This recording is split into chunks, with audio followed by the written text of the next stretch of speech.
솔직히 엄마도 다친 거 그렇게 심한 건 아니었잖아. 그러니까 나도 마음 편히 갔다 온 거지. 고작 그런 걸 가지고 뭘 그렇게까지 서운해? 어느 날부터인가 다리가 시큰거려 며칠 후 딸 수진과 함께 병원에 동행했습니다. 뼈마디가 시큰거리는 무릎을 겨우 이끌고 차에 오르는 내내 불안한 마음은 쉬이 가시지 않았습니다.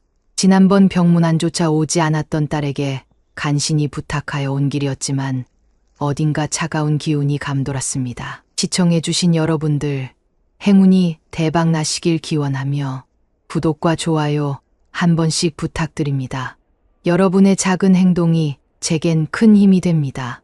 병원 복도는 늘 그렇듯 소독약 냄새와 사람들의 웅성거림으로 가득했습니다.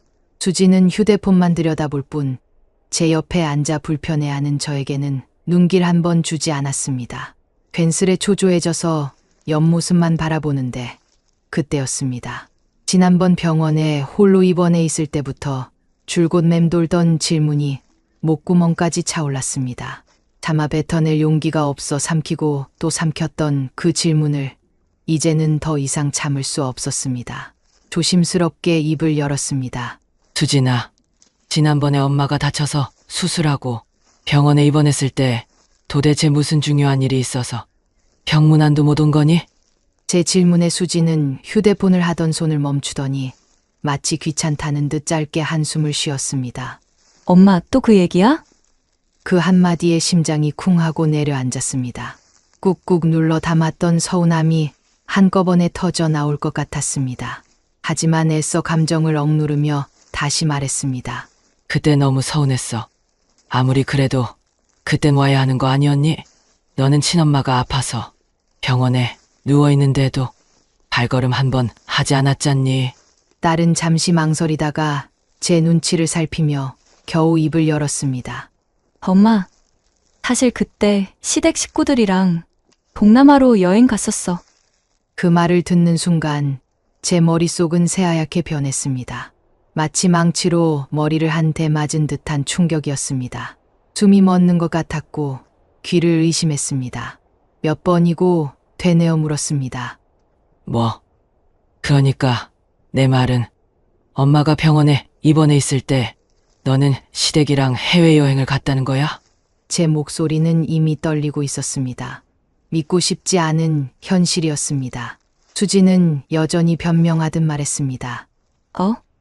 아니 그러니까 엄마한테 말하면 기분 나빠할까봐 괜히 말 안 한 거지. 원래 가기로 했던 거잖아. 시고모님 결혼기념일 여행인데 취소하기 어려웠어. 딸의 뻔뻔한 대답에 제 손이 부들부들 떨렸습니다. 이 상황에서 기분 나빠할까봐 말 안 했다는 변명이 통할 거라고 생각하는 걸까요? 심장이 쿵쾅거리고 피가 거꾸로 솟는 듯한 분노가 치밀었습니다. 수지는 그런 제 마음을 아는지 모르는지 한술 더 뜨며 말했습니다. 엄마도 다친 거 심한 건 아니었잖아. 그러니까 나도 마음 편히 갔다 온 거지. 뭘 그렇게까지 서운해하는 거야. 마음 편히 갔다 왔다고? 제 목소리는 얼음장처럼 차가워졌습니다. 수십 년간 딸을 위해 바쳐온 제 인생이, 그 모든 희생이 한순간에 부정당하는 기분이었습니다. 자식이 아픈 부모를 두고 해외여행을 떠났다는 사실만으로도 피가 거꾸로 솟는데 마음 편이라는 말은 비수처럼 가슴을 꿰뚫었습니다. 그런데도 수지는 전혀 당황한 기색 없이 오히려 저를 나무라듯 말을 이었습니다. 아니 엄마가 돼서 딸이 시댁에서 사랑받으면 좋은 거지. 왜 그렇게까지 서운하게 구는 거야? 엄마 솔직히 말해서 엄마는 좀 이해심이 부족해. 며느리한테 시댁은 중요한 자리잖아. 내 입장도 생각해야지. 이 순간 제 안에서 수십 년간 팽팽하게 당겨져 있던 모성이라는 끈이 팍 하고 끊어지는 느낌이었습니다.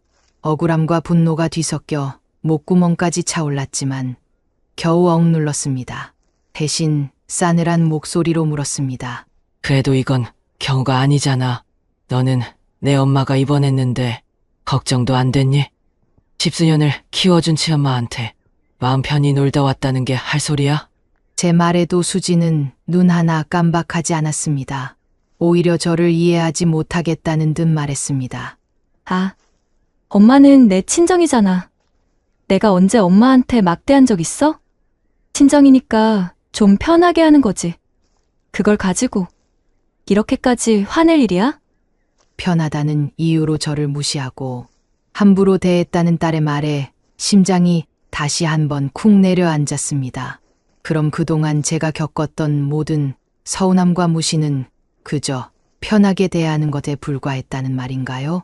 그동안 당연하게 받아들였던 딸의 이기적인 행동들이 주마등처럼 스쳐 지나갔습니다. 명절마다 시댁 먼저 가겠다고 통보하고 아파도 병문안은커녕 전화 한 통 제대로 하지 않던 모습들. 저는 그 모든 것을 젊은 애들이 바쁘니까 시댁에 잘해야 사랑받지라며 스스로를 위로하고 이해해왔습니다. 그런데 이제 와서 친정은 그저 편하게 이용하는 곳이었다는 사실을 딸의 입으로 직접 듣게 되니 참담함을 넘어 허탈감마저 들었습니다. 저는 더 이상 참을 수 없었습니다. 쌓이고 쌓였던 모든 감정이 폭발하듯 쏟아져 나왔습니다. 내가 지금까지 했던 행동들을 보고도 그런 소리가 나와?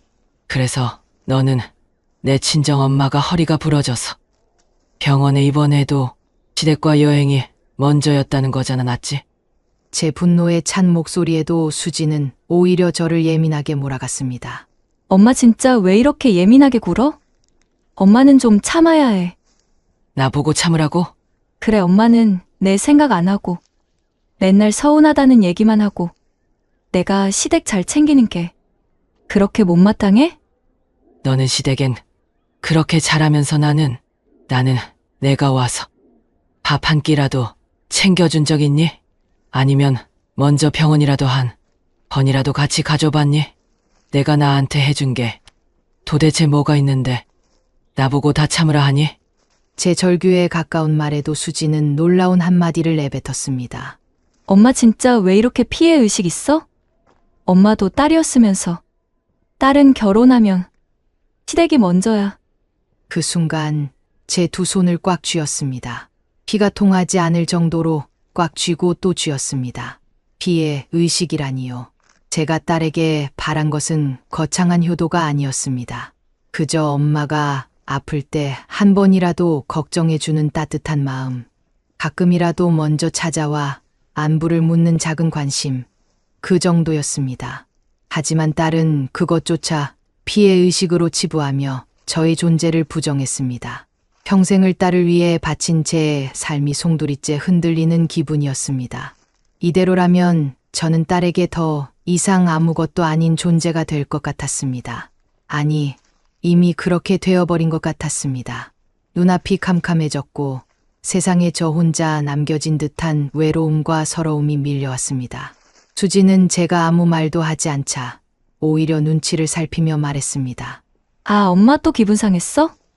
갱년기도 아니고 진짜 별일도 아닌데 엄마가 왜 이렇게 서운해하는지 모르겠네. 난 여전히 엄마 딸인데 이런 사소한 걸로 서로 감정 상하게 하지 말자고. 여전히 엄마 딸이라는 말은 더 큰 비수로 날아와 박혔습니다. 대체 어떤 딸이 아픈 엄마를 두고 해외여행을 가고 병원비 한 푼 보태지 않으며 친정에 오는 것을 귀찮아할까요? 이 모든 것이 저에게는 더 이상 사소한 일이 아니었습니다. 그저 모든 것이 다 허망한 기분이었습니다. 제 인생의 모든 것이 부정당하는 듯한 거대한 허무함이 저를 덮쳤습니다. 병원 앞에 도착하자 수지는 저보다 먼저 차 문을 열고 내리며 말했습니다.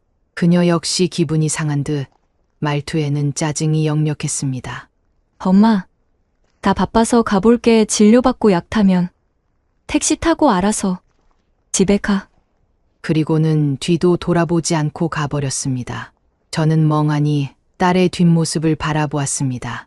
병원 앞에 홀로 서서 오래도록 그 자리를 떠나지 못했습니다. 그동안 얼마나 바보처럼 살아왔는지, 얼마나 자신을 속이며 살아왔는지 깨달았습니다.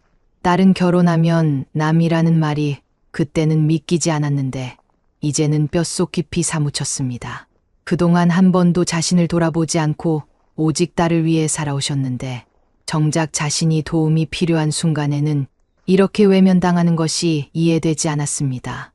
더러움과 분노, 그리고 허탈감이 뒤섞여 가슴을 파고들었습니다. 그 순간 제 마음은 굳게 먹었습니다. 그래, 어디 내 도움 없이 살아봐라. 내가 해준 거 똑같이 갚아줄 거야. 지금까지 딸에게 베풀었던 무한한 사랑과 이해, 그리고 그에 대한 딸의 배신과 무관심, 이제는 끝이었습니다. 내가 널 어떻게 키웠는데 이 못된 것, 그날 밤, 저는 더 이상 고민하지 않았습니다. 그동안 제가 했던 모든 희생과 배려가 단순한 엄마니까 당연한 것으로 여겨졌다는 사실에 분노가 치밀었습니다. 안녕하세요. 저는 올해 68세 박순자라고 합니다. 서울 외곽의 작은 아파트에서 남편과 사별한 지 4년이 넘었지만 저는 외로울 틈도 없이 바쁘게 살아왔습니다. 홀로 사는 제가 걱정될 것이라며 딸 수진이 자주 친정에 들러 밥을 먹고 갔기 때문입니다. 사실 밥을 먹고 가는 수준이 아니라 수진은 올 때마다 저를 향해 환한 미소를 지으며 말했습니다. 엄마, 친정 오니까 너무 편하고 좋아요. 엄마가 해주는 밥이 세상에서 제일 맛있어요. 그리고는 늘 배가 부르도록 밥을 먹고 떠날 때는 매번 반찬까지 싸갔습니다. 김치부터 장조림, 나물까지. 제가 냉장고에 채워놓으면 며칠도 안 돼 다시 비워졌습니다. 수진이 손을 내밀면 저는 당연한 듯 봉투에 반찬을 담아 건넸습니다. 엄마, 이거 좀 더 싸줘. 우리 집 반찬 떨어졌어. 그래, 더 챙겨가. 너도 바쁠 텐데 밥은 잘 챙겨 먹어야지. 이러면서도 저는 속으로 생각했습니다. 그래도 딸이 엄마 반찬이 제일 맛있다고 하니 기분이 좋지. 나이 들어 자식한테 필요한 사람이 된다는 것도 복이야. 가끔 딸 하나 있는 제가 아들이 있었다면 또 달랐을까 하는 생각이 들 때도 있었습니다. 하지만 저는 늘 아들 가진 친구들도 다 고생이라던데 하고 스스로 위안했습니다. 게다가 아들이 있어도 결국 며느리 성격에 달린 문제라는 걸 주변 친구들을 통해 너무 잘 알고 계셨습니다. 에휴, 그래도 며느리 눈치 보는 것보단 딸이 낫지. 수지는 말은 예쁘게 했지만 친정에 와서 집안일 돕거나 설거지라도 한 번 한 적이 없었습니다. 그저 배가 부르면 소파에 누워 휴대폰을 보거나 TV를 켰습니다. 뒷정리는 항상 제 몫이었습니다. 한 번은 제가 조심스럽게 말했습니다. 수진아, 설거지 정도는 좀 내가 해라. 엄마도 이제 나이가 있어서 허리가 아프다. 그러자 딸은 대수롭지 않다는 듯이 말했습니다. 아유, 엄마는 가만히 쉬다가 나중에 하면 되잖아. 나는 일하랴 집안일하랴 집에서도 푹 쉬어. 여긴 친정이니까 편하게 좀 쉬자. 저는 순간 말문이 막혔습니다. 딸이 기분 나빠할까봐 더 이상 말하지 못했습니다. 나도 평생 일하며 집안일하고 딸도 키웠는데 요즘 아이들은 자기 생각만 하나. 하지만 이런 생각은 늘 속으로만 삼키곤 했습니다. 유일한 가족인 딸마저 멀어지면 저는 정말 홀로 남게 될 테니까요. 한편 사위 도유는 과묵한 성격이었습니다. 과묵하다기보다 제가 느끼기엔 친정에 대한 관심 자체가 없는 듯 했습니다. 딸과 함께 와도 늘 무뚝뚝했고 어쩌다 말 한마디를 해도 감정이 실리지 않았습니다. 심지어 사위는 장모님 집에 오면서 단 한 번도 작은 성의조차 보인 적이 없었습니다. 빈손으로 와서 밥을 먹고 인사 한마디 건네고 말없이 돌아가는 게 전부였습니다. 어머니, 잘 먹었습니다. 그래도 저는 내가 먼저 다가가면 좀 달라지지 않을까 하는 기대를 가졌습니다. 그래서 먼저 다가가 보셨습니다. 이서방, 이거 보약인데 너 요즘 일 많다며? 하나 가져가. 먼저 안부도 묻고 사위가 좋아하는 반찬도 싸주고 용돈도 줘봤지만 반응은 똑같았습니다. 이 정도면 성격 탓이 아니라 그냥 친정이라는 개념이 없는 사람이 아닐까 하는 생각도 가끔 들었습니다. 가끔 이웃들이 그런 저를 보고 자식에게 너무 퍼주기만 하면 안 된다고 조언해도 저는 내가 안 해주면 누가 해주겠어라며 웃어넘겼습니다. 그런 일상이 몇 년째 이어지던 어느 날이었습니다. 그날도 평소처럼 장을 보러 나가는 길이었습니다. 길을 건너려던 순간 눈앞으로 차 한 대가 빠르게 돌진해 왔습니다. 저는 순간적으로 몸을 틀어 피했지만 균형을 잃고 그대로 바닥에 넘어졌습니다. 강하게 부딪힌 무릎과 손목, 허리에서 찌릿한 통증이 올라왔습니다. 결국 저는 근처 병원으로 실려갔습니다.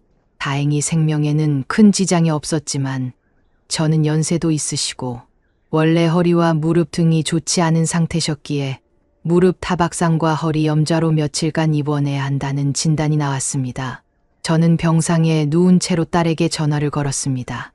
수진아, 엄마가 길 가다 교통사고가 나서 병원에 입원했어. 엄마 괜찮아? 어디 다쳤는데? 딸의 목소리는 예상보다는 놀란 듯 보였습니다.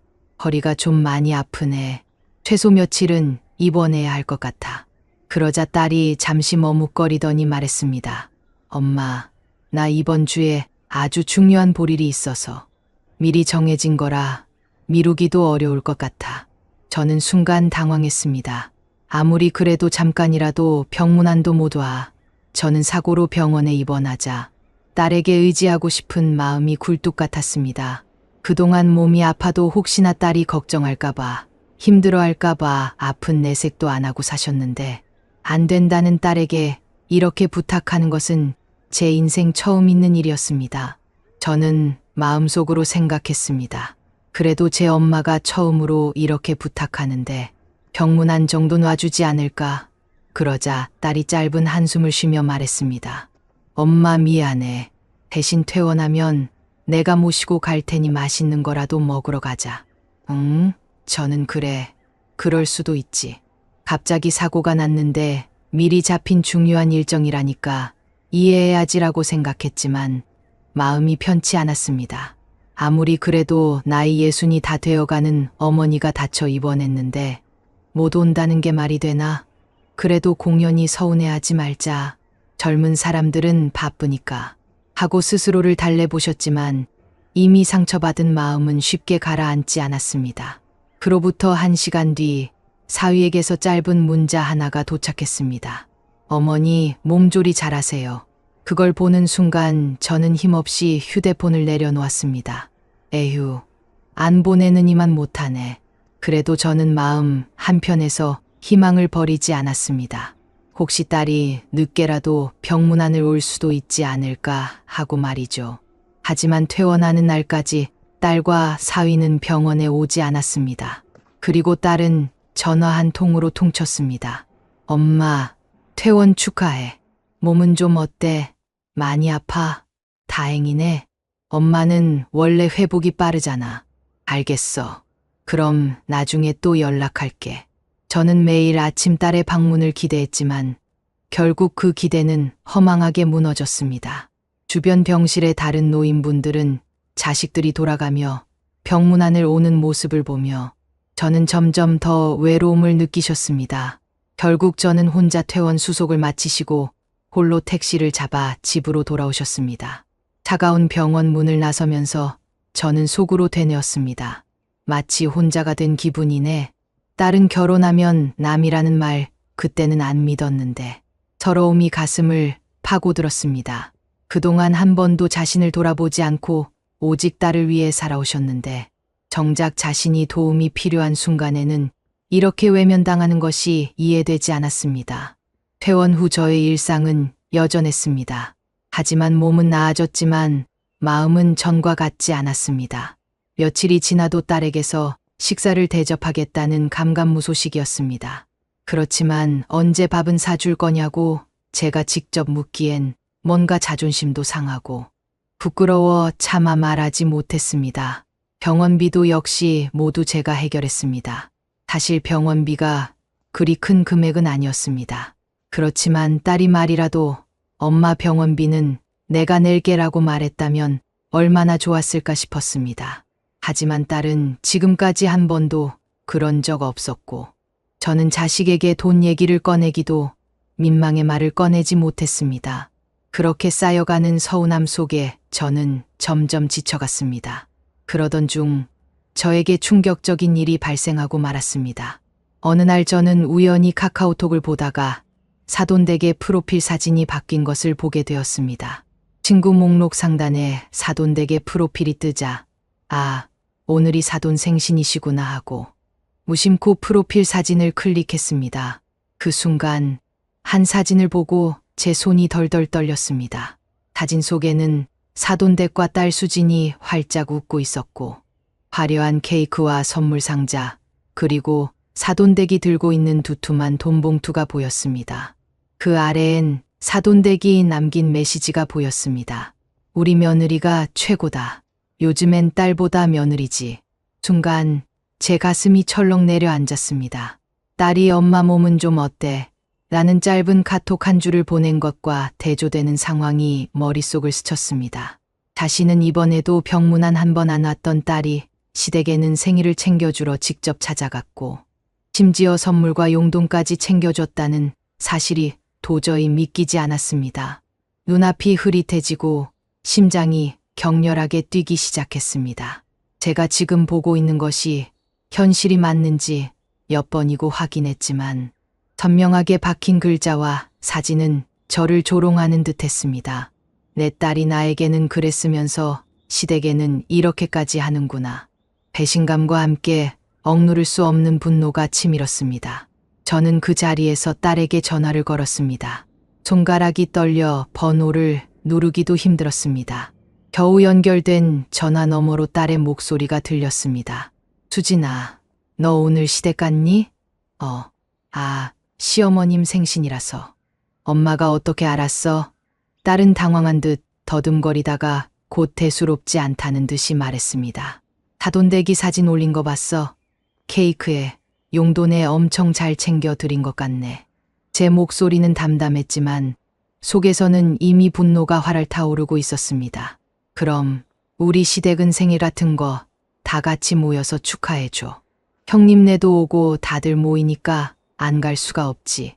딸의 말에 저는 잠시 생각했습니다. 가만히 생각해보니 딸의 이런 차별은 오랫동안 계속되어 왔다는 것을 깨달았습니다. 결혼 초부터 명절마다 항상 시댁을 먼저 갔습니다. 엄마, 우리 먼저 시댁 갔다가 갈게. 이해 좀 해줘. 시댁이 먼저잖아.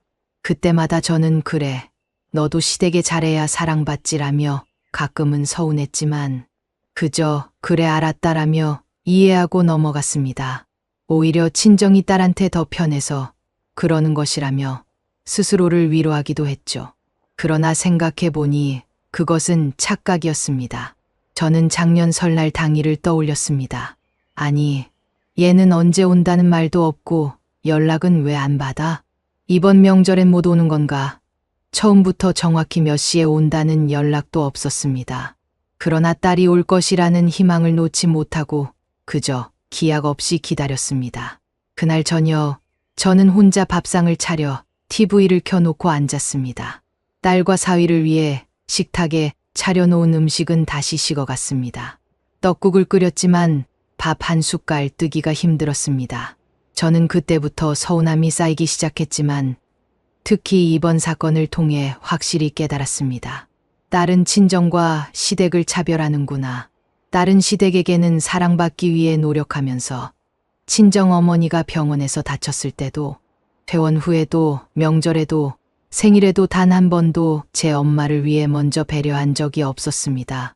친정은 그저 편하게 이용하는 곳, 시댁은 대접해야 할 곳으로 생각하는 딸의 속마음이 너무나도 잘 보였습니다. 마음속 깊이 박힌 배신감과 서운함은 시간이 갈수록 더욱 커져만 갔습니다. 잠을 이루지 못하는 밤이 늘어났고 딸에 대한 애정은 점차 싸늘한 실망감으로 변해갔습니다. 내가 그동안 딸에게 뭘 바라고 살았나? 그냥 내 옆에 있어주는 것만으로도 좋다고 생각했는데 이제는 그 마음마저 더없이 느껴진다. 며칠 후 저의 허리 통증이 다시 심해졌습니다. 퇴원한 지 한참이 지났지만 아직 제대로 회복하지 못했습니다. 움직일 때마다 허리가 뻐근하고 계단을 오를 때마다 무릎이 시큰거렸습니다. 택시를 타자니 혼자 병원 건물을 들어가는 것도 힘들었습니다. 병원 예약일이 다가왔지만 이번에는 혼자 가기 힘들 것 같았습니다. 저는 한참을 고민하다가 결국 딸에게 전화를 걸었습니다. 수진아, 엄마 허리가 다시 아파서 병원 좀 같이 가줄 수 있니? 딸의 목소리는 피곤한 기색이 역력했습니다. 엄마, 병원 혼자 못 가겠어? 갑자기 말하면 어떡해? 갑자기 너무 아파서 그래. 그래도 엄마는 혼자라 같이 갈 사람도 없잖니. 이 몸으로 혼자 병원 계단 오르락내리락 하는 것도 힘들고. 알았어. 내가 시간 내볼게. 딸은 한숨을 쉬며 말했습니다. 마지못해 허락한 듯한 말투에 저는 가슴이 찢어지는 듯 했습니다. 도대체 왜 내 딸에게 이런 부탁 하나 하는 게 이렇게 어려운 걸까? 내키지 않는 딸의 대답에도 저는 고마움을 표했습니다. 그래, 고맙다. 미리 말 못해서 미안하구나. 제 말에 딸은 짧게 응 하고는 전화를 끊었습니다. 그날 밤 저는 밤새 뒤척였습니다. 딸의 차가운 태도와 무심함이 비수처럼 가슴을 찔렀습니다. 제가 딸에게 해준 모든 희생이 물거품이 되는 것 같았고 더 이상 딸에게 기댈 곳이 없다는 현실이 저를 짓눌렀습니다. 퇴원 후 저는 몸은 나아졌지만 마음은 전과 같지 않았습니다.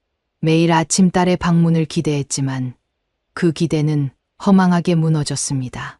주변 병실의 다른 노인분들은 자식들이 돌아가며 병문안을 오는 모습을 보며 저는 점점 더 외로움을 느꼈습니다. 결국 저는 혼자 퇴원 수속을 마치고 홀로 택시를 잡아 집으로 돌아왔습니다. 차가운 병원 문을 나서면서 저는 속으로 되뇌었습니다. 마치 혼자가 된 기분이네. 딸은 결혼하면 남이라는 말 그때는 안 믿었는데 서러움이 가슴을 파고들었습니다. 그동안 한 번도 자신을 돌아보지 않고 오직 딸을 위해 살아오셨는데 정작 자신이 도움이 필요한 순간에는 이렇게 외면당하는 것이 이해되지 않았습니다. 서러움과 분노 그리고 허탈감이 뒤섞여 가슴을 파고들었습니다. 그 순간 제 마음은 굳게 먹었습니다. 그래, 어디 내 도움 없이 살아봐라. 내가 해준 거 똑같이 갚아줄 거야.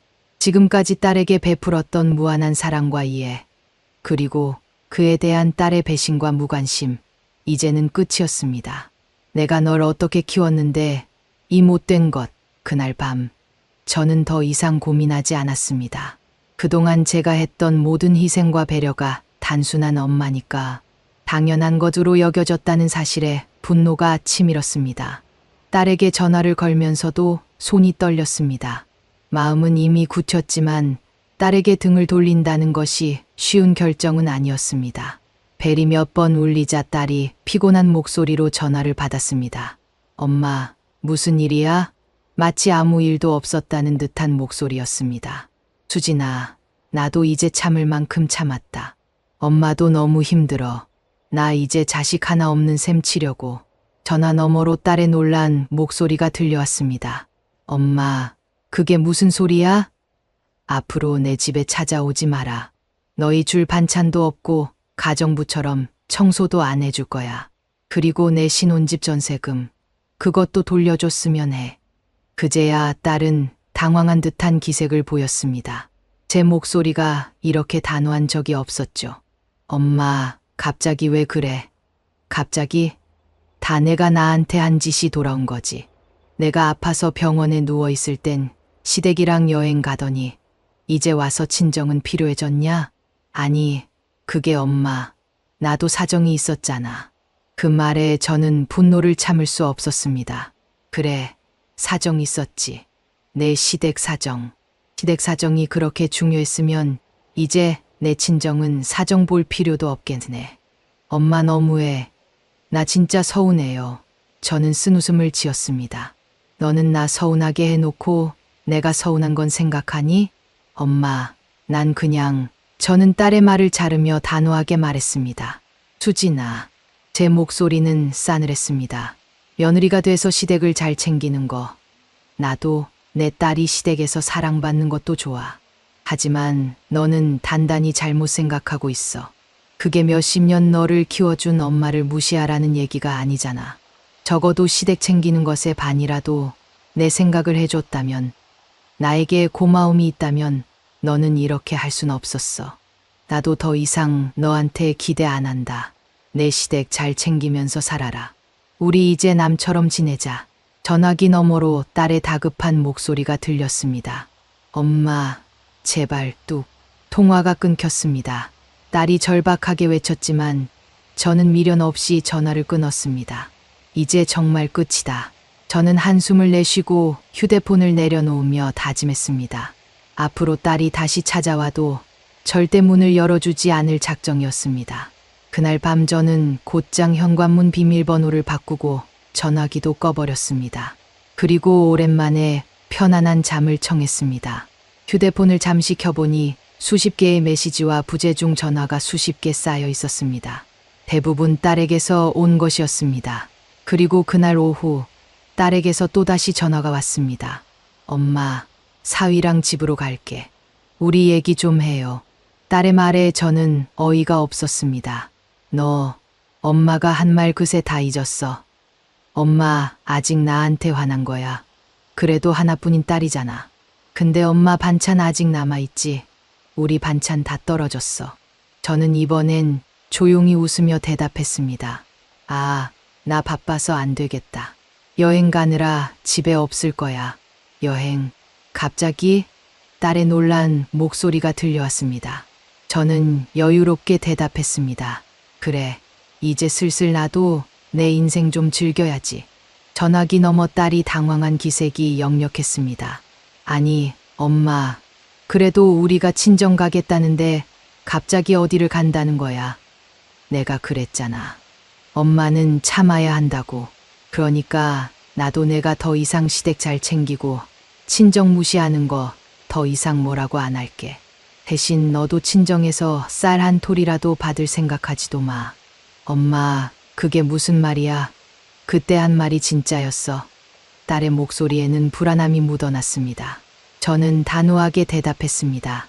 그래, 너는 이제 마음 편하게 친정은 신경 쓰지 말고 시댁만 챙겨. 잠시 후 딸이 당황하며 말끝을 흐렸습니다. 그리고는 딸이 저에게 먼저 연락을 한 진짜 목적을 꺼내기 시작했습니다. 근데 엄마, 나 임신했어. 부주 차례. 이제 몇 달 뒤면 출산인데 설마 그때 우리 애는 엄마가 안 봐줄 거야. 저는 속으로 피식 웃었습니다. 그동안은 친정 무시하더니 애 봐줄 때 돼서야 친정이 필요해진 거구나. 응, 못 봐주겠네. 그럼 시댁에 애 맡기면 되지 않니? 왜 나한테 부탁을 해? 아니, 그게 시댁에선 먼저 태어난 시누이 애 맡아주고 있어서 힘들다 했는데, 아, 그랬구나. 시누이는 돌봐주고 우리 손주는 못 맡아준대. 딸은 더 이상 말을 못하고 머뭇거렸습니다. 저는 여유롭게 말을 이어갔습니다. 그래도 내 시어머니한테 잘 말해봐. 우리 딸 시댁에서 사랑받는 며느리라며? 엄마, 그게 잘못했어요. 그래도 애는 봐주시면 안 돼요. 저 애도 처음 키워보고 집안일도 아직 서툴단 말이에요. 그리고 엄마가 봐줘야 회사도 다시 다녀요. 저는 날카롭게 받아쳤습니다. 나는 내 친정 엄마인데도 내가 시댁에 준 것들 하나도 못 받아보고 아프면 병원에 혼자 갔고 명절마다 혼자 지냈어. 그렇게 날 무시해 놓고 이제 와서 애는 내가 봐달라고? 난 절대 못 보니까 그리 알아. 엄마 너무한 거 아니야? 딸의 목소리는 울먹이는 듯 했습니다. 저는 쓴 웃음을 지었습니다. 그래, 나는 내가 나한테 했던 걸 그대로 해주는 것뿐인데. 전화를 끊고 나니 가슴이 후련했습니다. 이제야 정말 속이 풀리는 기분이었습니다. 저는 오랜만에 밝은 미소를 지었습니다. 그동안 희생만 하며 살아온 자신에게 작은 위로가 되는 순간이었습니다. 며칠 후 딸 수진과 사위 도유는 친정 집으로 향했습니다. 은연중에 제가 화가 났다는 걸 알았지만 이렇게까지 단호하게 나올 줄은 몰랐던 모양입니다. 하지만 그들은 그래도 우리가 찾아가면 감정이 풀리시겠지라는 안일한 생각뿐이었습니다. 그날은 비가 세차게 내리는 날이었습니다.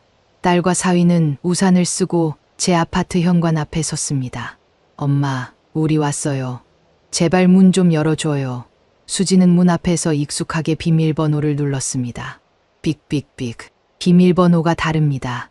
기계음이 차갑게 울려 퍼졌습니다. 수지는 놀라 다시 눌렀습니다. 삑삑삑. 비밀번호가 다릅니다. 이번엔 사위 도윤이 나섰습니다. 잘못 누른 거 아니야? 다시 해봐. 수지는 손을 떨며 다시 눌렀습니다. 삑삑삑. 비밀번호가 다릅니다. 그제야 두 사람은 상황을 깨달았습니다. 제가 비밀번호를 바꾼 것입니다. 수진의 얼굴이 창백해졌습니다. 엄마가 진짜 우리를 내친 거야. 딸은 다급하게 휴대폰을 꺼내 전화를 걸었습니다. 하지만 신호만 갈 뿐 아무도 받지 않았습니다. 어떻게? 사위는 어이없다는 듯 헛웃음을 지었습니다. 아니, 장모님이 왜 이렇게 감정적으로 행동하셔? 수지는 점점 초조해졌습니다. 비는 더욱 거세게 내렸고 두 사람은 현관 앞에서 우산을 들고서 있을 수밖에 없었습니다. 고작 병문안 한 번 못 갔다고 이렇게까지 해? 수지는 그때 문득 머릿속을 스친 생각이 있었습니다. 그동안 제가 모든 걸 참아줬다는 사실이었습니다. 서운해도 힘들어도 늘 딸을 위해 희생했습니다. 하지만 이제는 달랐습니다.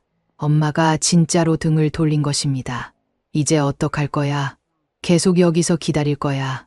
수지는 눈물을 머금은 채 고개를 저었습니다. 가자. 엄마 정말 화가 많이 나신 것 같아. 딸과 사위는 하는 수 없이 시댁으로 향했습니다. 사위는 운전하며 한숨을 내쉬었습니다. 이제 어떡할 거야? 아기 태어나면 일단은 시댁에서 애를 좀 봐달라고 하자. 진우이 애도 봐주니까 부탁하면 우리도 봐주겠지. 그들의 예상은 완전히 빗나갔습니다. 시댁집에 도착해서 사정을 설명하자 시어머니는 인상을 찌푸리며 단호하게 고개를 저었습니다. 안 돼. 나도 우리 딸아이 손주 봐주기도 벅차. 너희 애까지는 힘들어. 수지는 믿을 수 없다는 표정으로 시어머니를 바라보았습니다. 아니, 어머님. 저는 그동안 시댁에 그렇게 잘했는데 제 애는 왜 안 봐줘요? 너무해요. 시어머니는 피식 웃으며 대답했습니다. 너도 참 뻔뻔하구나. 내가 이 나이에 애 둘을 어떻게 보니? 막말로 너는 내 딸도 아니고 그냥 며느리잖아. 친정엄마한테 부탁해보렴. 그 말에 수지는 충격을 받았습니다. 그냥 며느리라는 말이 가슴을 찔렀습니다. 어머님, 제가 얼마나 시댁에 잘했는데요. 명절마다 먼저 오고 선물도 꼬박꼬박 챙기고 가족 행사도 안 빠지고 어머니가 저보고 딸보다 더 좋다고 하셨잖아요. 시어머니는 그저 담담하게 말했습니다. 그래, 너한테 잘해줬잖아. 근데 애 보는 건 다른 문제야. 너희는 내가 키워야지. 수지는 더 이상 말을 잇지 못했습니다. 그제야 수지는 깨달았습니다. 아무리 잘해도 자신은 며느리이고 절대 시댁의 딸이 될 수는 없다는 것을 말이죠. 시댁도 안 돼. 친정도 안 돼. 그럼 이제 누구한테 애를 봐달라고 하지? 아, 맞다. 엄마한테 집 전세금도 돌려드려야 하는데. 수진의 현재 상황은 최악이었습니다. 집 전세금도 돌려줘야 하고 곧 태어날 아기를 봐줄 사람 또한 없었습니다. 그야말로 막막한 상황이었죠. 딸이 시댁만 챙기고 저를 무시한 대가를 톡톡히 받는 순간이었습니다. 그제서야 수지는 자신의 친정엄마인 저를 떠올렸습니다. 어머니는 늘 자신을 위해 희생했지만 정작 자신은 어머니에게 무엇을 해주었을까? 병원에 누워 계실 때조차 찾아가지 않았던 자신의 모습이 떠올랐습니다. 그동안 내가 무슨 바보 같은 짓을 한 거지? 그제야 수지는 깨달았습니다. 엄마가 무조건 참아주는 존재가 아니었다는 것을. 그동안 자신이 얼마나 어머니를 무시하고 함부로 대했는지, 그리고 그것이 얼마나 어머니의 마음을 아프게 했는지를 이제야 깨달았습니다. 하지만 이제는 너무 늦었습니다. 제 마음은 완전히 돌아섰고 딸의 후회는 저에게 닿지 않았습니다. 시어머니에게까지 냉정한 거절을 당한 딸은 망연자실한 표정으로 집으로 돌아왔습니다. 그동안 자신이 했던 모든 노력들이 한순간에 무너진 기분이었습니다. 그렇게 애써 시댁을 챙기고 헌신했건만 정작 자신이 도움을 요청하자 돌아온 건 차가운 한마디였습니다. 너는 내 딸도 아니고 그냥 며느리잖아. 그 한마디가 머릿속을 맴돌았습니다. 수지는 한숨을 내쉬며 소파에 털썩 주저앉았습니다. 그때 옆에 앉아 있던 사위가 짜증스럽게 말했습니다. 그래서 이제 어떻게 할 건데? 뭘 어떻게 해? 수진이 신경질적으로 쏘아붙였습니다. 우리 애는 누가 봐주냐고? 나는 복직해야 하는데 친정도 시댁도 다 안 봐주면 우리 보고 어쩌라고? 사위는 피곤하다는 듯 한숨을 내쉬었습니다. 그냥 어린이집 알아보면 되잖아. 어린이집. 내가 무슨 아빠라는 사람이 육아에 대해 하나도 몰라? 갓난쟁이를 어떻게 어린이집에 보내? 사람 써야지. 사위는 여전히 무덤덤했습니다. 그럼 장모님한테 다시 가서 빌어봐. 그 말에 수지는 입술을 깨물었습니다. 빌어도 안 받아줄걸. 엄마, 이번엔 진짜야. 그럼 어쩌겠어. 솔직히 우리가 장모님한테 너무 하긴 했잖아. 그 말에 수지는 번뜩 사위를 쳐다봤습니다. 뭐, 지금 그걸 말이라고 해? 아니, 내가 틀린 말 했어. 사위가 팔짱을 끼며 말했습니다. 솔직히 장모님 말씀 하나도 틀린 거 없었잖아. 그래, 솔직히 나도 잘한 건 없고. 그리고 생각을 해봐. 우리 엄마가 무슨 슈퍼맨도 아니고 그 연세에 애 둘을 어떻게 봐. 됐어. 우리 애니까 우리가 잘 키워야지. 수지는 아무 말도 할 수 없었습니다. 그동안 당연하다고 여겼던 것들이 한순간에 무너져 내렸습니다. 그러자 사위는 겁먹은 표정으로 덧붙였습니다. 솔직히 장모님이 그렇게 화내는 거 나 처음 봤어.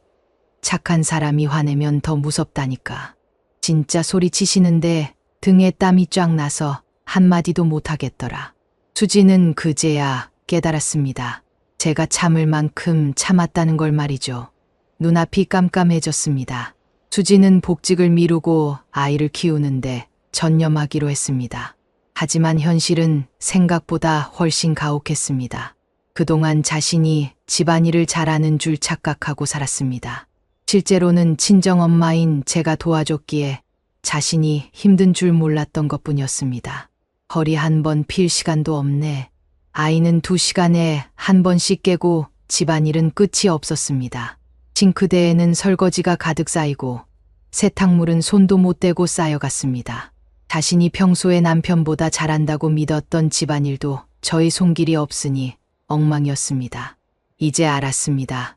엄마가 도와주는 게 당연한 것이 아니라는 걸. 엄마의 희생이 없었다면 애초에 자신의 결혼 생활이 제대로 유지되지 않았을 거라는 걸. 그러나 이미 늦었습니다. 수지는 땅을 치며 후회했지만 아무 소용이 없었습니다.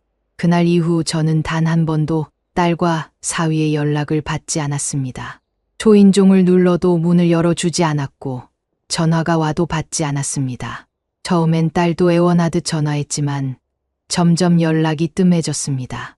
그리고 마침내 연락은 완전히 끊겼습니다. 자식 뒷바라지를 위해 살아온 70년. 하지만 이제는 자신을 위한 삶을 살아야 했습니다. 자식 뒷바라지를 위해 살아온 70년. 하지만 이제는 자신을 위한 삶을 살아야 했습니다. 이제 저는 친구들과 여행을 떠났습니다. 여태껏 해보지 못했던 것들을 하나하나 해보기로 결심했습니다. 한적한 바닷가에서 친구들과 함께 앉아있던 어느 날 친구가 물었습니다. 순자야, 너 후회는 안 돼. 저는 잠시 생각했습니다. 후회, 과거의 저라면 후회했을지도 모릅니다. 하지만 지금의 저는 달랐습니다. 저는 바다를 바라보며 천천히 미소를 지었습니다. 처음엔 후회할까봐 두려웠어. 바다 위로 부드러운 파도가 일렁였습니다. 하지만 이제는 후회 안 해. 내가 참을 땐 당연하게 여기더니 내가 등을 돌리니 후회하더라. 제 얼굴엔 더 이상 미련이 없었습니다. 부모 자식 간이라도 당연한 건 없어. 서로 잘해야 관계가 이어지는 거야. 그렇게 저는 파도 소리를 들으며 조용히 웃었습니다. 이제야 진짜 자유를 찾은 기분이었습니다. 혼자라는 것이 외롭기도 하지만 자유롭기도 하다는 사실을 이제 알게 되었습니다. 딸을 위해 살았던 삶이 헛된 것은 아니었지만 이제는 자신을 위한 삶을 살 차례였습니다. 그리고 딸도 언젠가는 깨닫게 될 것입니다. 엄마의 사랑이 얼마나 소중했는지, 그리고 그것이 당연한 것이 아니었다는 것을. 그때가 되어 정말로 마음을 바꾸고 찾아온다면 그때 다시 또 생각해 볼 일입니다. 하지만 지금은 그저 제 자신의 삶을 즐기는 것만으로도 충분했습니다. 바다 위로 떠오르는 석양을 바라보며 저는 새로운 시작을 느꼈습니다. 이 사연을 통해 우리는 무엇을 얻을 수 있었을까요? 아마도 자식에 대한 무조건적인 사랑과 희생이 때로는 자식에게 독이 될 수 있다는 점. 그리고 부모 역시 자신의 삶과 행복을 지켜야 한다는 점일 것입니다. 박순자 할머님의 이야기는 우리에게 당연한 것은 없으며 모든 관계에는 서로의 노력과 존중이 필요하다는 것을 일깨워 줍니다. 특히 딸 수진 씨의 뒤늦은 후회처럼 소중한 것을 잃고 나서야 그 가치를 깨닫는 경우가 얼마나 많은지를 보여줍니다. 이 사연은 단순한 가족 갈등을 넘어 우리 삶의 진정한 의미와 관계의 소중함에 대해 깊이 생각하게 합니다. 시청자 여러분, 박순자 할머님의 선택이 옳았다고 생각되신다면 댓글과 좋아요 부탁드립니다. 여러분의 구독, 댓글, 좋아요는 영상 제작에 큰 힘이 됩니다. 시청해 주셔서 감사합니다. 좋은 하루 되세요.